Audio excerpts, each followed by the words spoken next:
Ecuadorian embassy in Britain. Now he is facing extradition charges to this country to face espionage charges based on his work obtaining and then publishing secret documents. Roger Waters co-founded the group Pink Floyd. He's been fighting to prevent Assange's extradition. He just spoke with us to explain why. Explain, I know you've been following it very closely, if you would, what exactly these charges are about and why he's being charged for what sounds like the things that journalists do every day. I can only assume that he's being charged.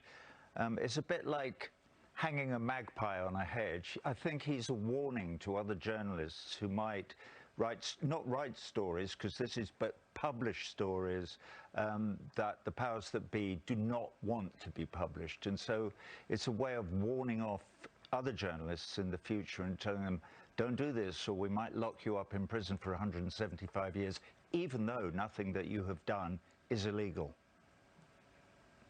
I mean, so he's being, yes. So I'm just wondering, the reaction to this is surprising to me. It's broken down along political lines to some extent, though not entirely. But the New York Times, for example, has a long history, usually considered a noble history, of publishing secret government documents, most famously the Pentagon Papers in the early 1970s during Vietnam. Why haven't papers like the New York Times come to Julian Assange's defense? Well, you would have to, the papers, well, you would have to ask the papers.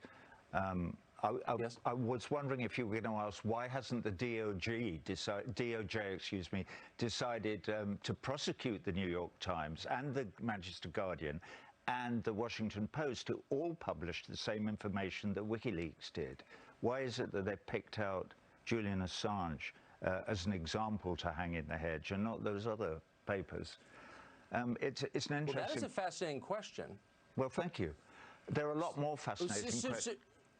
But that one right there, so you're just to be clear, those newspapers published the information that he's facing 170 years for disseminating. They absolutely did.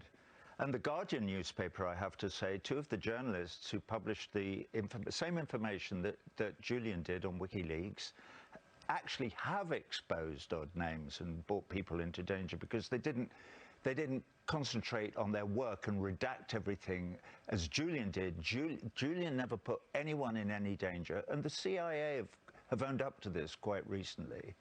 So that story that was spread, that he put lives in danger and so on, is absolute nonsense, as are all the other smear stories that were told about Julian Assange over the last 6 or 7 years.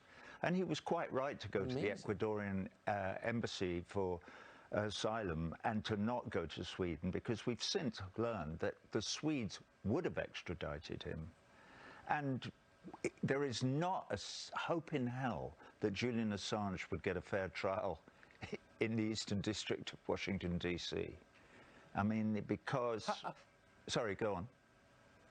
No, I'm just wondering how you got so informed on this and so involved in it.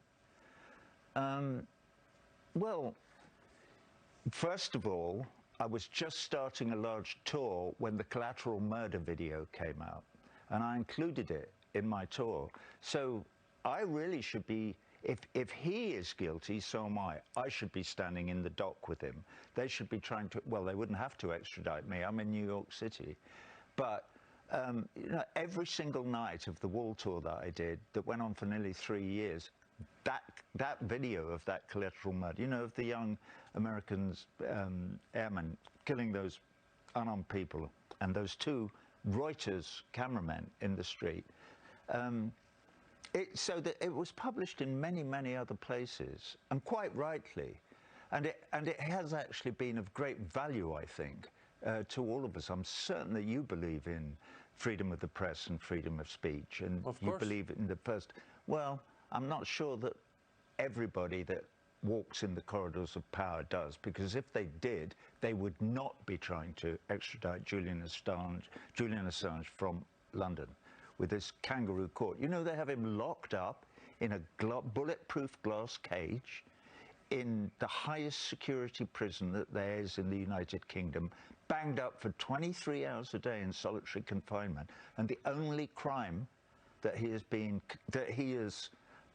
charged with and found guilty of is a minor bail infraction. It's a misdemeanor. Yes. It's not even what you guys would call a felony.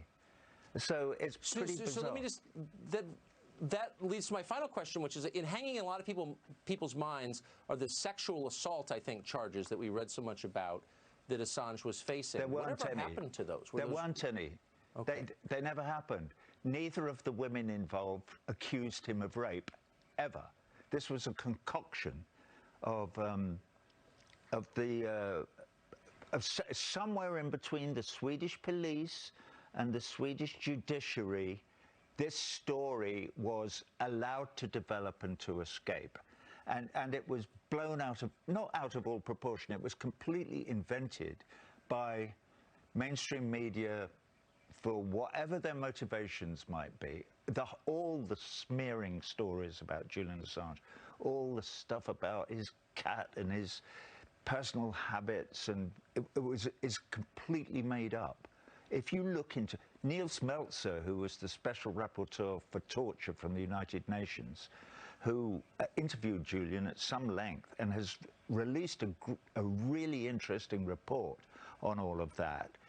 Actually, I saw him doing an interview the other day where he said that he was reluctant to get involved at the beginning because he'd read all the stories and thought, the guys obviously, right, and he looked into it and said it's all absolute nonsense.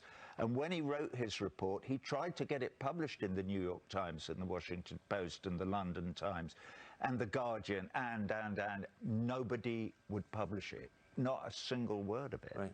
There's been a blanket. I'm not surprised. This is why Tucker. It's so it's not amazing.